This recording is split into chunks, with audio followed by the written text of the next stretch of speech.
হাতুর গাছ আছে, হাতুর লাগা।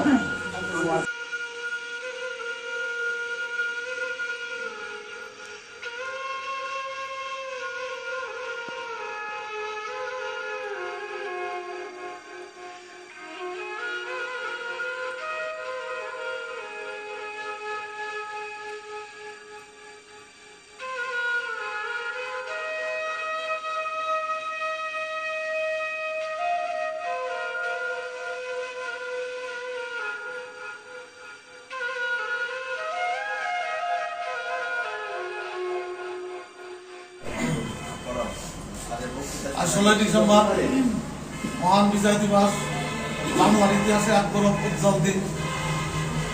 1971 সালের এই দিনে পাকিস্তানের শাসক গোষ্ঠীর নির্যাতন, নিপীড়ন এবং দুঃশাসনের অবসান ঘটিয়ে বাংলার ইতিহাসে এক নতুন রাষ্ট্রের অভ্যুদয় ঘটে, যার নাম বাংলাদেশ। অগ্রকালের সর্বশ্রেষ্ঠ বাঙালি সন্তান বঙ্গবন্ধু শেখ মুজিবুর রহমান, যার নেতৃত্বে এই মহান স্বাধীনতা যুদ্ধ সংগঠিত হয়েছিলেন এবং যার কারণে আজ আমরা স্বাধীন সার্বভৌমত্ব রাষ্ট্র পেয়েছি। 7ই মার্চ উনি যে কথাটা বলে গেছিলেন যে এই দেশের মানুষের উপর যে অত্যাচার, নিপীড়ন, নির্যাতন যেভাবে হচ্ছে, তার জন্য সমগ্র বাঙালিকে ঐক্যবদ্ধভাবে আন্দোলন করতে হবে এবং স্বাধীনতার বার্তাও তিনি দিয়ে গেলেন। 25শে মার্চ বঙ্গবন্ধু গ্রেফতারের আগ মুহূর্তে তিনি এদেশে যুদ্ধের রূপরেখা তৈরি করে যান। 25শে মার্চ মধ্যরাতে অর্থাৎ 26শে মার্চ প্রথম প্রহরে স্বাধীনতা ঘোষণার মধ্য দিয়ে এদেশের যুদ্ধ শুরু হয়ে যায় এবং হানাদার বাহিনীর বিরুদ্ধে ব্যাপক প্রতিরোধ গড়ে তোলেন এই বাঙালি জাতি। 25শে মার্চের পরে বঙ্গবন্ধুকে গ্রেপ্তার করে তাকে বিভিন্নভাবে নির্যাতন এবং অত্যাচার, তাকে নিপীড়ন করা হয়। এই 25শে মার্চের 2 সপ্তাহ পরই অর্থাৎ 10ই এপ্রিল বাংলাদেশ সরকার নামক একটি রাষ্ট্রের কাঠামো তৈরি হয় এবং এই রাষ্ট্র কাঠামোর রাষ্ট্রপতি হিসাবে বঙ্গবন্ধু শেখ মুজিবুর রহমান এবং উপরাষ্ট্রপতি হিসাবে তাজউদ্দিন নজরুল ইসলাম এবং প্রধানমন্ত্রী হিসাবে তাজউদ্দিন আহমেদ সহ আরো 3 জন মন্ত্রী নিয়ে সরকার গঠিত হয়, যা 17ই এপ্রিল বর্তমান মেহেরপুর জেলার বৈদ্যনাথ তলার আম্র কাননে শপথ বাক্য পাঠের মাধ্যমে গণপ্রজাতন্ত্রী বাংলাদেশ সরকারের রূপরেখা তৈরি হয় এবং নতুন রাষ্ট্র রূপ লাভ করে। আর এরপর থেকে বাঙালি জাতিরা পাকিস্তানি বাহিনীদের বিরুদ্ধে বিভিন্ন কৌশল অবলম্বন করে তাদেরকে যুদ্ধের বিভিন্ন প্রকার আক্রমণ থেকে প্রস্তুতি গ্রহণ করে তাদেরকে পরাস্ত করতে থাকে। এমনকি অর্থাৎ 1971 সালের 1 ডিসেম্বর ভারতীয় প্রধানমন্ত্রী ইন্দিরা গান্ধী তার পার্লামেন্টে পাকিস্তানের সৈন্যদেরকে তার দেশে ফিরে নেওয়ার জন্য ইয়াহিয়া খানের প্রতি আহ্বান জানালেন, কিন্তু ইয়াহিয়া খান সে আহ্বান না মেনেই তিনি উল্টাভাবে তিনি ভারতীয়দের উপর অর্থাৎ বিমান গাড়িতে বিভিন্নভাবে আক্রমণ চালালেন। 3রা ডিসেম্বর 1971 ভারতীয় সেনারা বাংলাদেশের সাথে মিলে যৌথ বাহিনী গঠন করলেন এবং সম্মুখ যুদ্ধে অগ্রসর হতে থাকলেন। ফলে পাকিস্তান হানাদার বাহিনী বিভিন্নভাবে পর্যদস্ত হতে থাকে। 16 ডিসেম্বর জাতিসংঘের সাধারণ পরিষদে মার্কিন যুক্তরাষ্ট্রের মার্কিন প্রতিনিধি তৎকালীন সিনিয়র জর্জ বুশ তিনি যুদ্ধবিরতির প্রস্তাব করেন, কিন্তু সোভিয়েত ইউনিয়ন ভেটোতে প্রস্তাব নাকচ হয়ে যায়। 6 ডিসেম্বর প্রথম ভুটান বাংলাদেশকে স্বাধীন সার্বভৌম রাষ্ট্র হিসাবে স্বীকৃতি দেয়। সাথে সাথে ভারতও একই সময়ে তিনি স্বাধীন সার্বভৌম রাষ্ট্র হিসাবে বাংলাদেশকে স্বীকৃতি দেয়, যার ফলে বাংলাদেশ স্বাধীন হওয়ার পর আরো সুনাম হতে লাগলো। 8 ডিসেম্বর ভারতীয় সেনাবাহিনীর প্রধান জেনারেল মানিক শেখ তিনি পাকিস্তান হানাদার বাহিনীর প্রধান নিয়াজিকে আত্মসমর্পণের পরামর্শ দেন। 9 ডিসেম্বর মার্কিন যুক্তরাষ্ট্রের প্রেসিডেন্ট রিচার্ড নিক্সন তার উপদেষ্টা হেনরি কিসিঞ্জার তাকে পরামর্শ দিলেন সপ্তম নৌবাহিনী প্রেরণের জন্য, কিন্তু রাশিয়ার বিরোধিতার কারণে এবং তা থেমে যায় এবং সে পর্যন্ত নৌবাহিনী প্রেরণ করতে বিরত থাকেন। 13 ডিসেম্বর মার্কিন যুক্তরাষ্ট্র পুনরায় সপ্তম নৌবাহিনী প্রেরণ করেন এবং এই একই সময় ভারতের সেনাবাহিনী, ভারতের নৌবাহিনী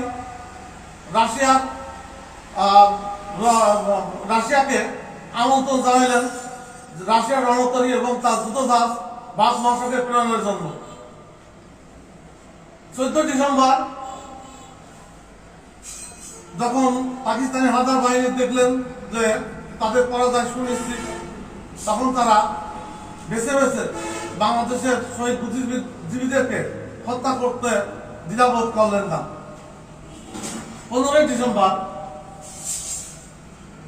ভারতীয় নৌবাহিনীর সমর্থনে সোভিয়েত রণতরী ও 20টি যুদ্ধজাহাজ ভারত মহাসাগরে অবস্থান নেই এবং এদিকে মার্কিন সপ্তম নৌবাহিনী এসে পৌঁছায়, কিন্তু তারা যুদ্ধে অংশগ্রহণ থেকে বিরত থাকে। ফলে পাকিস্তান হানাদার বাহিনীর বিজয় অনিশ্চিত হয়ে পড়ে এবং তাদের মুহূর্তের ব্যাপার হয়ে পড়ে। একই সময়ে ভারতীয় সেনাবাহিনীর প্রধান জেনারেল মানিক শেখ নিয়াজিকে আত্মসমর্পণের পরামর্শ দেন এবং তিনি সময় বেঁধে দেন 15 ডিসেম্বর বিকাল 5টা থেকে 16 ডিসেম্বর 9টার মধ্যে তাদেরকে আত্মসমর্পণ করতে হবে, নতুবা তাদের বিরুদ্ধে বিমান হামলা পুনরায় যুদ্ধ শুরু করবে।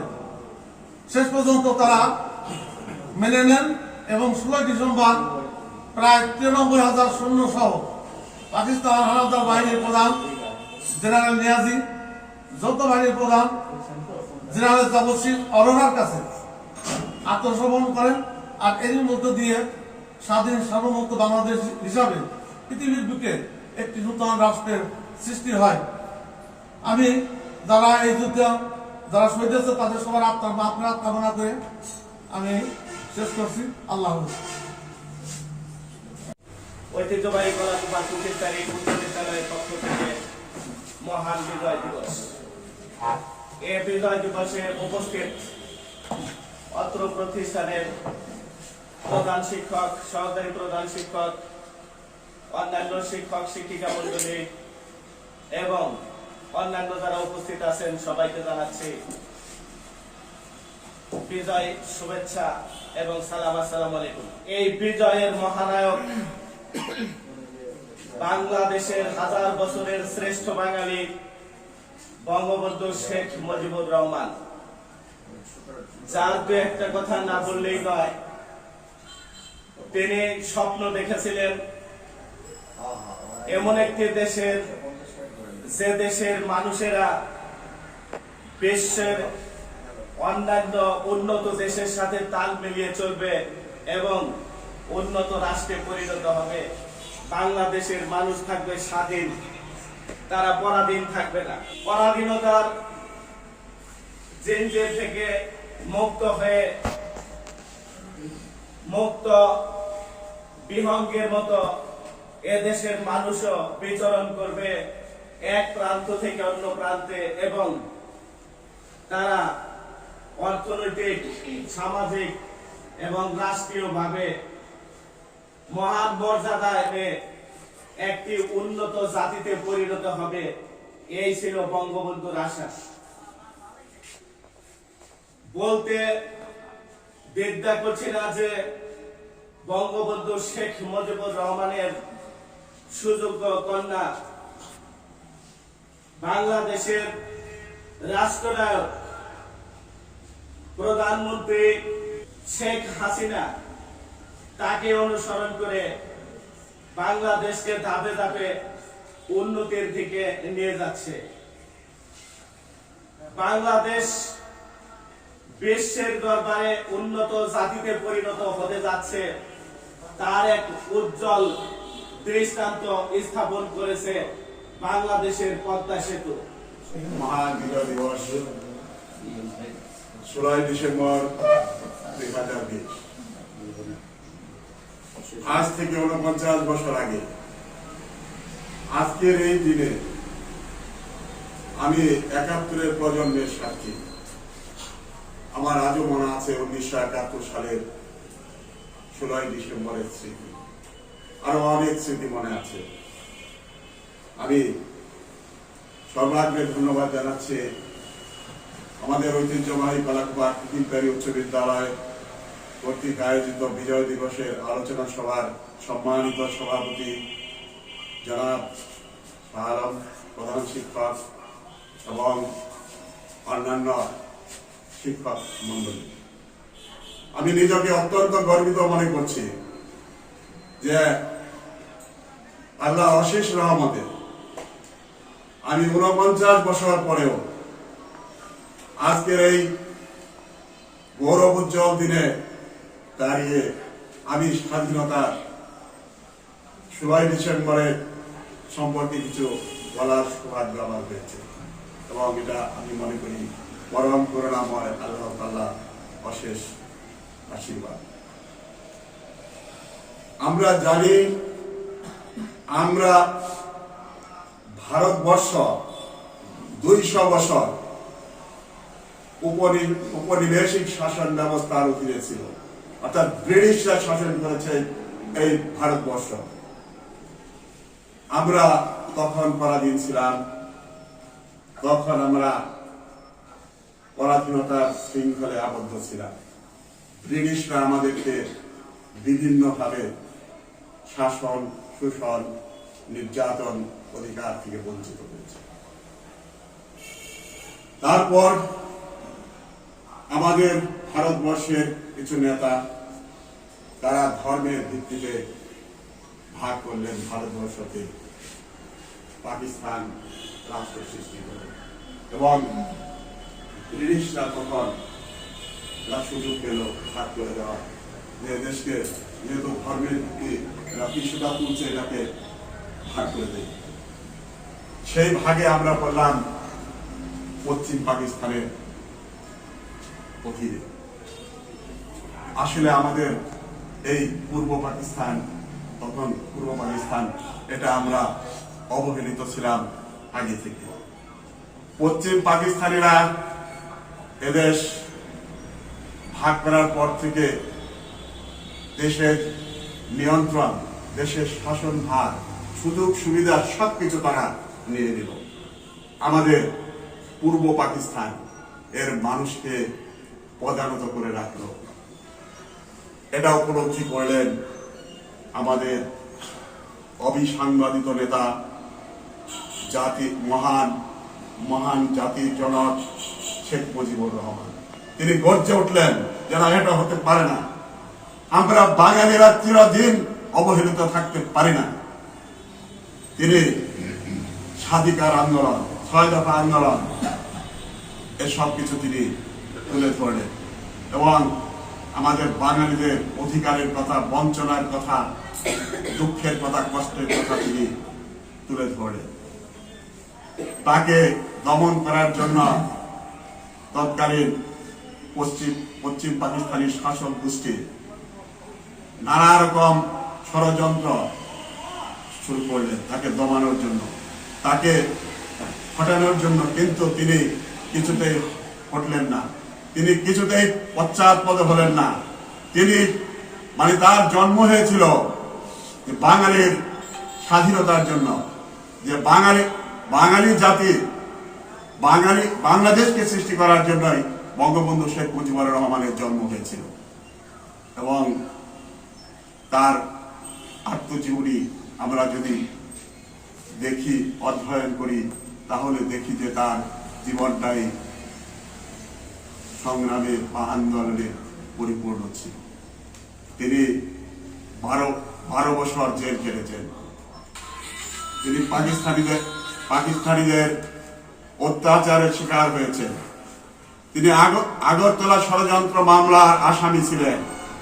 তাকে ফাঁসি দেওয়ার ষড়যন্ত্র বা চক্রান্ত নকশা পাকিস্তানিরা করেছিলেন। সেখান থেকে তাকে বাঙালিরা, তৎকালীন কিছু সূর্য সন্তানেরা সংগ্রাম করে তাকে সেই সিয়া থেকে তাকে মুক্ত করেছিলেন। আমরা দেখি 1971 সালে যে যুদ্ধ হয়েছিল, সে যুদ্ধে পাকিস্তানি বর্বর বাহিনী কি নির্মম অত্যাচার করেছে, কি কষ্ট, কি অমানসিক নির্যাতন করেছে, যেটা মানুষের পর্যায়ে পড়ে না। আমাদেরকে তারা আমাদেরকে মানুষই মনে করেনি। তারা আমাদেরকে ধর্মকে কোনো কিছুই তারা আমরা মনে করেনি। আমাদের দেশের মুসলমানদেরও তারা মুসলমান মনে করতো না।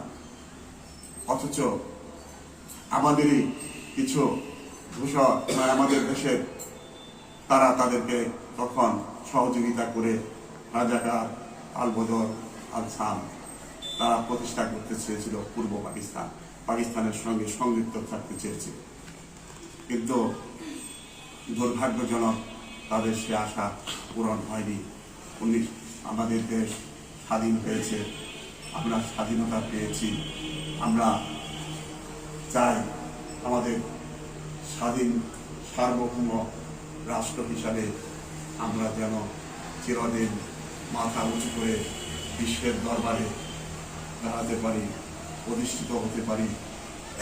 মানে কিছুদিন আগে আমাদের যে দেশের পদ্মা সেতু, এটা এক অভূতপূর্ব অর্জন বাংলাদেশের জন্য, যেটা পাকিস্তান থাকলে কোনোদিনই চিন্তা করা যেত না। এই পদ্মা সেতুর কথা কোনোদিনই তারা ভাবতো না।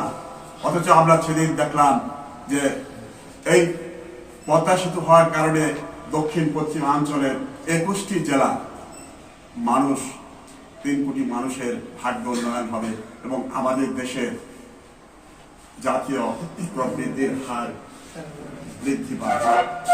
তাই আমরা 50 বছর, আমরা এবছর মোদী বর্ষ 2020 সাল, it's a great year and it's a great achievement, I think. And next year 2021 is going to be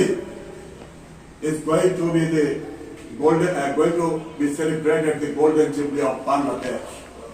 তাই আমরা জাতি এই মহানগর ঘরে দাঁড়িয়ে আমরা বুক ভরে গর্ব করে অহংকার করে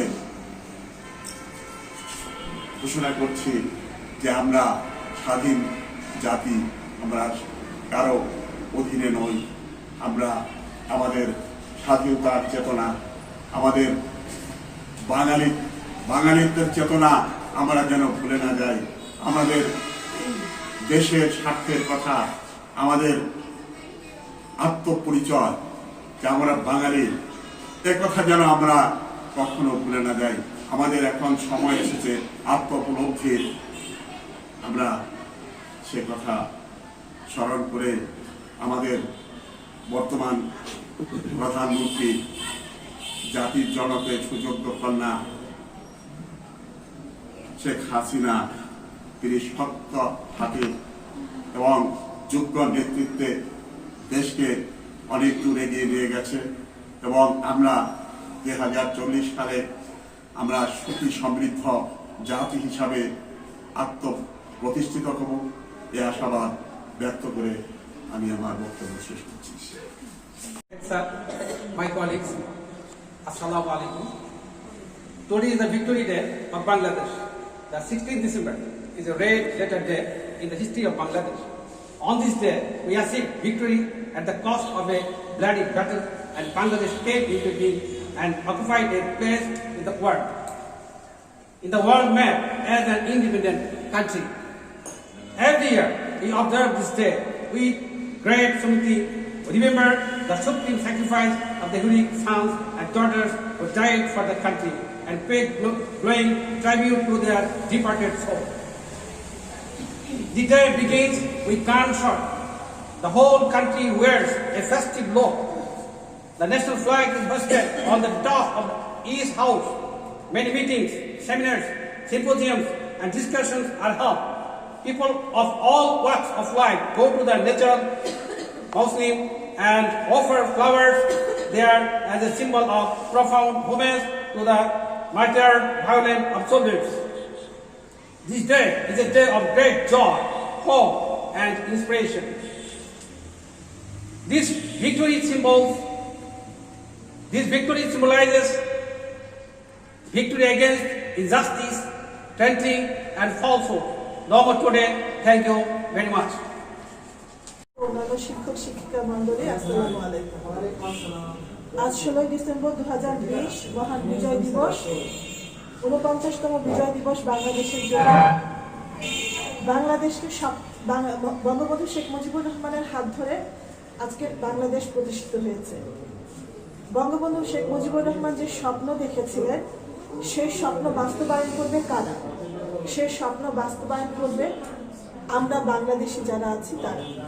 কিন্তু এই স্বপ্ন বাস্তবায়ন করতে গেলে আমাদেরকে কি করতে হবে? অবশ্যই দেশপ্রেমিক হতে হবে, দেশকে ভালোবাসতে হবে।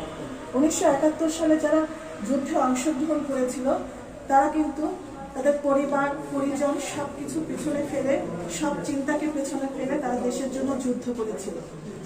আজকে যখন জাতীয় প্রয়োজনে সবাইকে ঐক্যবদ্ধ হতে হবে, তখন অবশ্যই জাতীয় প্রয়োজনে সমগ্র বাংলাদেশের মানুষকে এক হতে হবে।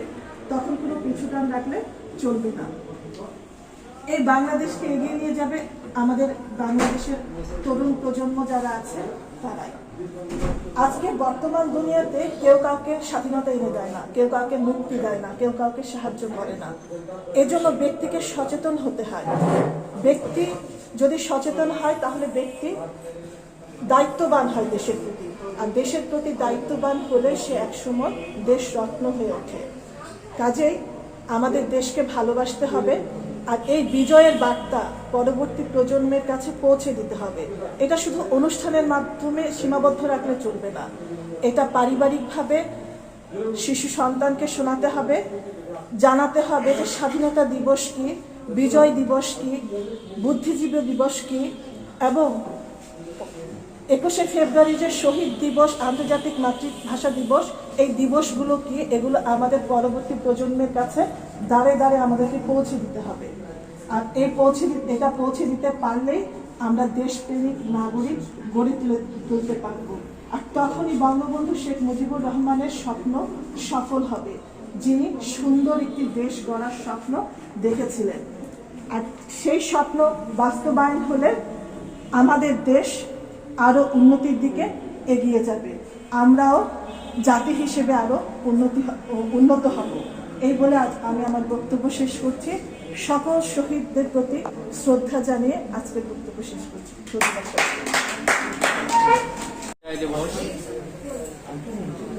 49 বছর পর আজ আমরা এখানে স্বাধীনভাবে বিজয় দিবস সম্পর্কে একটি কথা বলতে পারছি। এটা আমাদের একটা বিশাল সৌভাগ্যের বিষয়। আজকের এই দিনের বিজয় দিবসের দিনে আমরা সকলে একত্রিত হয়ে বিজয় দিবস সম্পর্কে যে স্বাধীনভাবে আলোচনা করছি, এটা আমাদের অত্যন্ত গৌরবের। এই বিজয়ের জন্য যিনি আপ্রাণ চেষ্টা করেছেন এবং সফলতা অর্জন করেছেন, সেই মহান নায়ক শেখ মুজিবুর রহমান। এর সম্পর্কে অনেক কিছু বলা হয়েছে। তা আমি বেশি দীর্ঘায়িত না করে শুধু একটি কথা বলবো। 25শে মার্চ রাতে যখন পাকিস্তানি হানাদার বাহিনীরা প্রথমেই আমাদের দেশের বুদ্ধিজীবীদের হত্যা করে, কিন্তু ওরা এমনভাবে নীল নকশা তৈরি করেছিল, একই সাথে বঙ্গবন্ধুকে গ্রেপ্তার এবং বুদ্ধিজীবীদের হত্যা, দুটি একই সাথে আট পাশে 1 সেকেন্ডও ওরা আট পাস করেনি।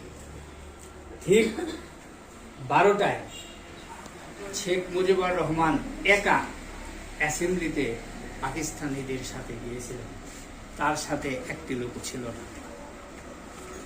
তখন উনি জানতেন যে সে তার গ্রেপ্তার হতে হবে এবং তিনি গ্রেপ্তার হন এবং এই সঙ্গে সঙ্গে আমাদের দেশের সকল বুদ্ধিজীবীদের হত্যা করা হয়। হত্যা শুরু করে শেখ মুজিবুর রহমান গ্রেপ্তার হওয়ার পর তিনি বাংলাদেশে পাকিস্তানে জীবিত না মৃত কোথায় আছে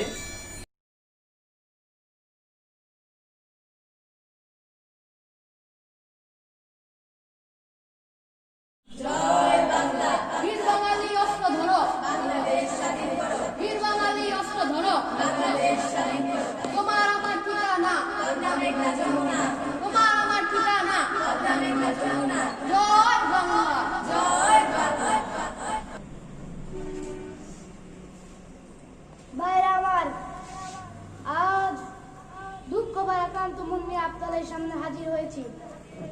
আপনারা সবই জানেন এবং বোঝেন আমরা আমাদের জীবন দিয়ে চেষ্টা করেছি, কিন্তু দুঃখের বিষয় আজ ঢাকা, চট্টগ্রাম, রাজশাহী, খুলনা, রংপুরে আমার ভাইয়ের রক্তে রাজপথ রঞ্জিত হয়েছে। আজ বাংলার মানুষ মুক্তি চায়, বাংলার মানুষ বাঁচতে চায়, বাংলার মানুষ তার অধিকার চায়। কি অন্যায় করেছিলাম? নির্বাচনের পরে বাংলাদেশের মানুষ সম্পূর্ণভাবে আমাকে আওয়ামী লীগকে ভোট দেন। আমাদের ন্যাশনাল অ্যাসেম্বলি বসবে, সেখানে আমরা শাসনতন্ত্র তৈরি করব এবং এদেশকে আমরা গড়ে তুলব। এদেশের মানুষ অর্থনৈতিক, রাজনীতি ও সংস্কৃতি মুক্তি পাবে। কিন্তু দুঃখের বিষয়, আজ দুঃখের সাথে বলতে হয় 23 বছরের পুরো ইতিহাস বাংলার অত্যাচারে, বাংলার মানুষের রক্তের ইতিহাস, 23 বছরের ইতিহাস মুমূর্ষু নরনারীর আর্তনাদের ইতিহাস, বাংলার ইতিহাস এদেশের মানুষের রক্ত দিয়ে রাজপথ রঞ্জিত করার ইতিহাস। 1952 সালে রক্ত দিয়েছি, 1954 সালে নির্বাচনে জয়লাভ করে আমরা গদিতে বসতে পারি নাই। 1958 সালে আইয়ুব খান মার্শাল ল জারি করে 10 বছর পর্যন্ত আমাদের গোলাম করে রেখেছেন। 1966 সালে 6 দফা আন্দোলনের 7 জুনে আমার ছেলেদের গুলি করে হত্যা করা হয়েছে। 1969 সালে আইয়ুব খানের প্রথম হওয়ার পর যখন ইয়াহিয়া খান সাহেব সরকার নিলেন, তিনি বললেন দেশের শাসনতন্ত্র দেবেন, গণতন্ত্র দেবেন, আমরা মেনে নিলাম।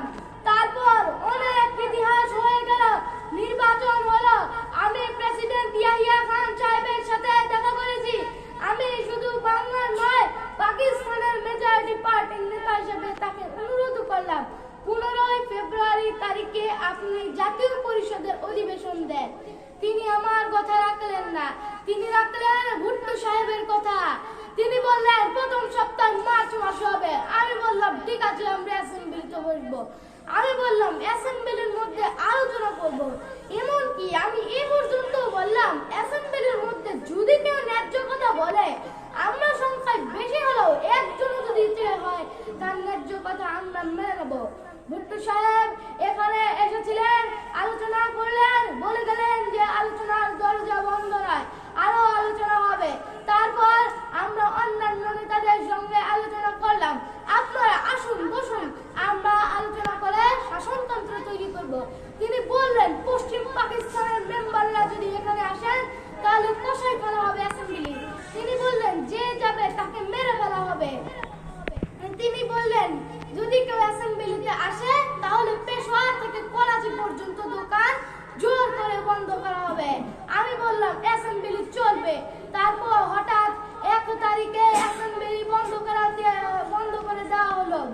ইয়াহিয়া খান প্রেসিডেন্ট হিসেবে অ্যাসেম্বলি ডেকেছিলেন। আমি বললাম আমি যাব, ভুট্টো সাহেব বললেন তিনি যাবেন না। 35 জন সদস্য পশ্চিম পাকিস্তান থেকে এখানে আসলেন, তারপর বন্ধ করা হলো। দোষ দেওয়া হলো বাংলার মানুষকে, দোষ দেওয়া হলো আমাকে। দোষ দেওয়ার পর এদেশের মানুষ প্রতিবাদ মুখর হয়ে উঠলো। আমি বললাম আপনারা শান্তিপূর্ণভাবে হরতাল পালন করুন। আমি বললাম আপনারা কল কারখানা সবকিছু বন্ধ করে দিন। জনগণ সাড়া দিল, আপন ইচ্ছায় জনগণ রাস্তায় বেরিয়ে পড়লো। তারা শান্তিপূর্ণভাবে সংগ্রাম চালিয়ে যাবার জন্য স্থির প্রতিজ্ঞাবদ্ধ হলো। কি পেলাম আমরা? আমরা 65 অস্ত্র কিনেছি 65 আক্রমণ থেকে দেশকে রক্ষা করার জন্য। আজ সেই অস্ত্র ব্যবহার হচ্ছে আমার দেশের গরিব দুঃখী নিরস্ত্র মানুষের বিরুদ্ধে। তাদের বুকের উপর হচ্ছে গুলি। আমরা পাকিস্তানের সংখ্যাগু, আমরা পাকিস্তানের সংখ্যাগু। আমরা বাঙালিরা যখনই ক্ষমতায় যাবার চেষ্টা করেছি তখনই তারা আমাদের উপর ঝাঁপিয়ে পড়েছে। টেলিফোনে আমার সাথে তার কথা হয়, জেনারেল ইয়াহিয়া খান সাহেব আপনি পাকিস্তানের প্রেসিডেন্ট, দেখে যান কিভাবে আমার মানুষের উপর, কিভাবে আমার গরিবের উপর গুলি করা হয়েছে, কি করে আমার মায়ের কোল খালি করা হয়েছে। আপনি আসুন দেখুন, বিচার করুন। তিনি বললেন আমি কি স্বীকার করছি যে 10 তারিখে রাউন্ড টেবিল কনফারেন্স হবে। কিসের রাউন্ড টেবিল কনফারেন্স? কার সাথে বলবো? যারা আমার মানুষের বুকে রক্ত নিয়েছে তাদের সাথে বলবো। হঠাৎ আমার সাথে পরামর্শ না করে 5 ঘন্টা গোপন বৈঠকে যে বক্তৃতা তিনি করেছেন তাতে সমস্ত দোষ তিনি আমার উপর দিয়েছেন, বাংলার মানুষের উপর দিয়েছেন। ভাইরা আমার, 25 তারিখে অ্যাসেম্বলি কল করেছে, রক্তের দাগ শুকায় নাই। আমি 10 তারিখে সিদ্ধান্ত নিয়েছি যে ওই শহীদের রক্তের উপর পা দিয়ে আরটিসিতে মুজিবুর রহমান হওয়ার যোগদান করতে পারে না। অ্যাসেম্বলি কল করেছে, আমার দাবি মানতে হবে। প্রথমে সমস্ত সাময়িক আইন উল্টো করতে হবে, সমস্ত সামরিক বাহিনীর লোকদের ব্যারাকে ফিরে যেতে হবে, যেভাবে হত্যা করা হয়েছে তার তদন্ত করতে হবে, আর জনগণের প্রতিনিধির হাতে ক্ষমতা হস্তান্তর করতে হবে। তারপর আমরা বিবেচনা করে দেখব আমরা অ্যাসেম্বলিতে বসতে পারবো কি পারবো না। এর পূর্বে আমরা অ্যাসেম্বলিতে বসতে পারি না, জনগণ সেই অধিকার আমাকে দেয়নি। আমি প্রধানমন্ত্রিত্ব চাই না, আমরা এদেশের মানুষের অধিকার চাই। আমি পরিষ্কার অক্ষরে বলে দেবার চাই যে আজ থেকে এই বাংলার কোর্ট কাচারি আদালত ফৌজদারি শিক্ষা প্রতিষ্ঠান অনির্দিষ্ট কালের জন্য বন্ধ থাকবে। গরিবের যাতে কষ্ট না হয়, আমার মানুষ যাতে কষ্ট না করে সেজন্য অন্যান্য যেসব জিনিসগুলো আছে সেগুলোর হরতাল কাল থেকে চলবে না। রিক্সা, গরুর গাড়ি, রেল চলবে, লঞ্চ চলবে শুধু। Secretariat, supreme court, high court, জজ কোর্ট, সেমি গভর্নমেন্ট দপ্তর, ওয়াবদা কোনো কিছুই চলবে না। 28 তারিখে গিয়ে কর্মচারীরা নিজেদের বেতন নিয়ে আসবেন। আর যদি বেতন দেওয়া না হয়, আর যদি একটা গুলি চলে, আর যদি একটা লোককে হত্যা করা হয়, তোমাদের কাছে আমার অনুরোধ রইল প্রত্যেক ঘরে ঘরে দুর্গ করে তোলো এবং তোমাদের যা কিছু আছে তাই নিয়ে শত্রুর মোকাবেলা করতে হবে। এবং জীবনের করে আমি যদি হুকুমত নাও পারি তোমরা বন্ধ করে দেবে। আমরা ভাতে মারবো, আমরা পানিতে মারবো, তোমরা আমার ভাই, তোমরা বেড়াতে থাকো, কেউ তোমাদের কিছু বলবে না। আর আমার ওপর গুলি চালাবার চেষ্টা করো না, ভালো হবে না। আর যে সমস্ত লোক শহীদ হয়েছে, আঘাতপ্রাপ্ত হয়েছে, আমরা আওয়ামী লীগের থেকে যতদূর পারি তাদের সাহায্য করতে চেষ্টা করব। যারা পারেন আমার রিলিফ কমিটিকে সামান্য টাকা পয়সা পৌঁছে দেবেন। আর এই 7 দিনের হরতালে যে সমস্ত শ্রমিক ভাইরা যোগদান করেছেন প্রত্যেক শিল্পের মালিক তাদের বেতন পৌঁছে দেবেন। মনে রাখবেন শত্রু বাহিনী ঢুকেছে, নিজেদের মধ্যে আত্মকলহ সৃষ্টি করবে, লুটতরাজ করবে। এই বাংলায় হিন্দু, মুসলমান, বাঙালি, অবাঙালি যারা আছে তারা আমাদের ভাই, তাদের রক্ষা করার দায়িত্ব আপনাদের উপর, আমাদের জন্য বদনাম না হয়। মনে রাখবেন রেডিও টেলিভিশনের কর্মচারীরা যদি রেডিওতে আমাদের কথা না শুনে ওরা বাঙালি রেডিও স্টেশনে যাবেন না। যদি টেলিভিশন আমাদের নিউজ না দেয় কোনো বাঙালি টেলিভিশনে যাবেন না। 2 ঘন্টা ব্যাংক খোলা থাকবে যাতে মানুষ তাদের মাইনেপত্র নিতে পারে। আর পূর্ব বাংলা থেকে পশ্চিম পাকিস্তানে 1 পয়সা পয়সাও চালান হতে পারবে না। টেলিফোন টেলিগ্রাম আমাদের এই পূর্ব বাংলায় চলবে, আর বিদেশের সাথে দেওয়া নেওয়া চলবে না। কিন্তু যদি এদেশের মানুষকে খতম করার চেষ্টা করা হয়, বাঙালিরা বুঝে সুঝে কাজ করবেন। প্রত্যেক গ্রামে, প্রত্যেক ইউনিয়নে, প্রত্যেক মহল্লায় আওয়ামী লীগের নেতৃত্বে সংগ্রাম পরিষদ গড়ে তোলো এবং তোমাদের যা কিছু আছে তাই নিয়ে প্রস্তুত থাকো। মনে রাখবা, রক্ত যখন দিয়েছি রক্ত আরো দেব। এদেশের মানুষকে মুক্ত করে ছাড়বো ইনশাআল্লাহ। এবারের সংগ্রাম আমাদের মুক্তির সংগ্রাম, এবারের সংগ্রাম স্বাধীনতার সংগ্রাম। জয় বাংলা। কেমন ছিল সেদিনের সেই বেলাটি? তাহলে কেমন ছিল শিশু পার্কে, বেঞ্চে, বৃক্ষে, ফুলের বাগানে ঢেকে দেয়া এই ঢাকার হৃদয় মাঠখানি? জানি সেদিনের সব স্মৃতি মুছরিত হয়েছে উত্তর কালো হাত। তাই দেখি কবিহীন এই বিমুখ প্রান্তরে আজ কবির বিরুদ্ধে কবি, মাঠের বিরুদ্ধে মাঠ, বিকেলের বিরুদ্ধে বিকেল, উদ্যানের বিরুদ্ধে উদ্যান, মার্চের বিরুদ্ধে মার্চ। হে অনাগত শিশু, হে আগামী দিনের কবি, শিশু পার্কের রঙিন দোলনায় দোল খেতে খেতে তুমি একদিন সব জানতে পারবে। আমি তোমাদের কথা ভেবে লিখে রেখে যাচ্ছি সেই শ্রেষ্ঠ বিকেলের গল্প। সেদিন এই উদ্যানের রূপ ছিল ভিন্নতর। না পার্ক, না ফুলের বাগান, এসবের কিছুই ছিল না। শুধু এক খণ্ড অখণ্ড আকাশ যেরকম, সেরকম দিগন্ত প্লাবিত ধুধু মাঠ ছিল দুর্বাদলে ঢাকা, সবুজ সবুজময়। আমার এই স্বাধীনতা প্রিয় প্রাণের সবুজ এসে মিশেছিল এই ধু ধু মাঠের সবুজে। কপালে কবজিতে লাল শালু বেঁধে এই মাঠে ছুটে এসেছিল কারখানা থেকে লোহার শ্রমিক। লাঙল জোয়ান কাঁধে এসেছিল ঝাঁক মেখে উলঙ্গ কৃষক। পুলিশের অস্ত্র কেড়ে নিয়ে এসেছিল প্রদীপ্ত যুবক। হাতের মুঠোয় মৃত্যু, চোখে স্বপ্ন নিয়ে এসেছিল মধ্যবিত্ত, নিম্ন মধ্যবিত্ত, করুণ, কেরানি, নারী, বৃদ্ধ, বেশ্যা, ভবঘুরে, আর তোমাদের মতো শিশু পাতাকুরানিরা দল বেঁধে।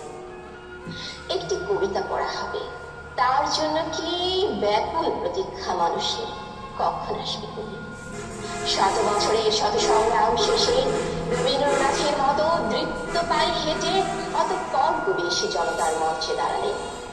তখন পলকে দারুণ ঝলকে তরিতে উঠিল হৃদয় লাগিল দোলা, জনসমুদ্রে জাগিল জোয়ার, সকল দোয়ার খোলা।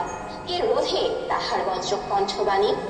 গণসূর্যের মঞ্চ কাটিয়ে কবি শোনালেন তার অমর কবিতা খানে। এবারের সংগ্রাম মুক্তি সংগ্রাম, এবারের সংগ্রাম স্বাধীনতার সংগ্রাম। সেই থেকে স্বাধীনতা পেটে আমাদের। ধন্যবাদ সবাইকে। Thank you. তোমাকেও সহকারী প্রধান শিক্ষক, আমাদের পরম শ্রদ্ধেয় শিক্ষক মণ্ডলী, সকলকে বিজয়ের শুভেচ্ছা জানাচ্ছি। আজ মহান বিজয় দিবস। এই দিবসের তাৎপর্য এবং ঐতিহাসিক ঘটনাসমূহ আমাদের শিক্ষক মণ্ডলী অত্যন্ত সুন্দরভাবে বলেছেন। আজকের এই দিনে যারা শহীদ হয়েছেন 1971-এর যে প্লট তৈরি করার ব্যাপারে বাংলাদেশের তৎকালীন আওয়ামী লীগের সভাপতি, আমাদের হাজার বছরের শ্রেষ্ঠ বাঙালি জাতির পিতা বঙ্গবন্ধু শেখ মুজিবুর রহমানের নেতৃত্বে স্বাধীনতার যে ঐতিহাসিক প্লটটি তৈরি হয়েছিল, সেটি পাকিস্তানি বর্বর বাহিনী 25শে মার্চ রাত থেকে শুরু করেছিল এবং 1971-এর 16ই ডিসেম্বর বিজয়ের মাধ্যমে স্বাধীন সার্বভৌম দেশ হিসেবে আমরা বিশ্বের দরবারে স্বীকৃতি লাভ করেছি। স্বাধীনতার এই 49 বছরে আমাদের দেশের যে পরিমাণ অগ্রগতি হওয়ার কথা ছিল, আমরা অনেকটাই পিছিয়ে ছিলাম। কিন্তু বর্তমানে বঙ্গবন্ধু কন্যা জননেত্রী শেখ হাসিনার নেতৃত্বে বাংলাদেশ যেভাবে এগিয়ে যাচ্ছে, আমার মনে হয় আমাদের যে রূপকল্প 2021-2041 রয়েছে, তারও আগে আমরা অবিশ্বাস্য গতিতে আমরা একটি উন্নত জাতিতে এবং উন্নত দেশে রূপান্তরিত হতে যাচ্ছি। তো আমরা সেই দিনের প্রতীক্ষায় আছি। আর এই উন্নয়নের রূপকার হিসেবে আমাদের শিক্ষা প্রতিষ্ঠানের শিক্ষক মণ্ডলীর ভূমিকা সবচেয়ে বেশি। আমরা যদি একটি সমৃদ্ধ এবং উন্নত দেশ করতে চাই, তাহলে শিক্ষকবৃন্দ যে দায়িত্ব পালন করছেন এটি সর্বাগ্রে অগ্রাধিকার পাওয়ার কথা। তো আমরা আশা করব যে এই জাতিকে আমরা সুশিক্ষায় শিক্ষিত করতে পারবো এবং আমাদের এখনো যে সমস্যাগুলো রাষ্ট্রে রয়েছে, ভবিষ্যৎ প্রজন্ম এগুলোকে ওভারকাম করতে পারবে, আপনাদের মাধ্যমেই পারবে। এই তাদের এই দেশকে বিনির্মাণে একজন যোগ্য নাগরিক হিসেবে তাদেরকে গড়ে তোলার যে মহান দায়িত্ব আমাদের রয়েছে, আমরা এগুলো সুচারুরূপে পালন করতে পারলেই কেবলমাত্র আমরা আমাদের বর্তমান যে কিছু সমস্যা রয়েছে এই সমস্যাগুলো আমরা ছাড়িয়ে যেতে পারব। তো আশা করি আপনারা, বিশেষ করে শিক্ষক সমাজ, যাদেরকে সমাজ সংস্কারক বলা হয়ে থাকে, আপনারা বঙ্গবন্ধুর যে স্বপ্ন ছিল সোনার বাংলাদেশ গড়ার, সেই সোনার বাংলাদেশ গড়ার লক্ষ্যে দৃঢ় প্রত্যয়ে আমরা আমাদের কর্তব্য এবং দায়িত্ব পালন করে যাব। মহান বিজয় দিবসে আজকে এই প্রত্যাশা রেখে আমি আমার বক্তব্য শেষ করছি। সকলকে আবারও বিজয় শুভেচ্ছা এবং এখানে উপস্থিত থাকার জন্য ধন্যবাদ জানাচ্ছি। আজকে আমরা বঙ্গবন্ধুর 7ই মার্চের ভাষণ শুনলাম, ভার্চুয়াল মাধ্যমে ছাত্রদের সাথে আমরা যুক্ত ছিলাম। আমরা কবিতা আবৃত্তি শুনলাম। তারপর 1971 সালের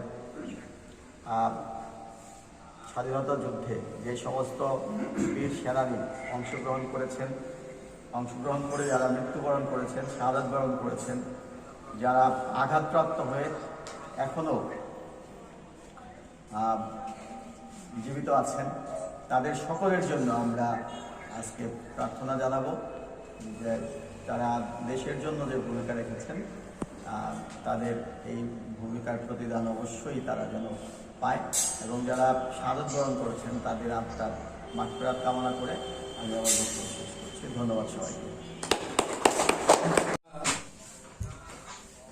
আমাদেরকে বিজয় দিয়ে গেলেন, তাদের আত্মার মাগফিরাত কামনা করে আমরা এখন মোনাজাত করব। আল্লাহ যেন তাদেরকে পরকালীন জীবনে শান্তিতে রাখেন। এজন্য আমরা এখন ফাতিহা পাঠ করব, এরপরে আমরা মোনাজাত করব। বিসমিল্লাহির রহমানির রহিম। আলহামদুলিল্লাহি রাব্বিল আলামিন। আর রহমানির রহিম। মালিকি ইয়াউমিদ্দিন। ইয়্যাকা না'বুদু ওয়া ইয়্যাকা নাস্তাঈন। ইহদিনাস সিরাতাল মুস্তাকিম। সিরাতাল লাযীনা আন'আমতা আলাইহিম গায়রিল মাগদুবি আলাইহিম ওয়ালাদ-দাল্লিন। ربنا تقبل منا إنك أنت السميع العليم وتب علينا إنك أنت التواب الرحيم رب العالمين মাওলা 16 ডিসেম্বর আজকে আমরা বিজয় দিবস পালন করছি। রব্বুল আলামিন এই বিজয়ের পেছনে যারা অবদান রেখেছে, নিজের জীবন পর্যন্ত দিয়ে দিয়েছে, রব্বুল আলামিন তাদের আত্মার মাগফিরাতের জন্য আজকে আমরা আপনার দরবারে ঝুঁকানো হাত পেতেছি। মাওলা, যারা এই দেশের জন্য শহীদ হয়েছে, যারা জীবন দিয়েছে, বাড়িঘর হারিয়েছে, যারা পঙ্গুত্ব বরণ করে মৃত্যুবরণ করেছে, মাওলা এখনো যারা এই গেলানি কেটে উঠতে পারে নাই, রব্বুল আলামিন সবার উপরে আপনি খাস রহম নাজিল করুন। মাওলা, যারা কবর দেশে চলে গেছে তাদেরকে আপনি মাফ করে দিন।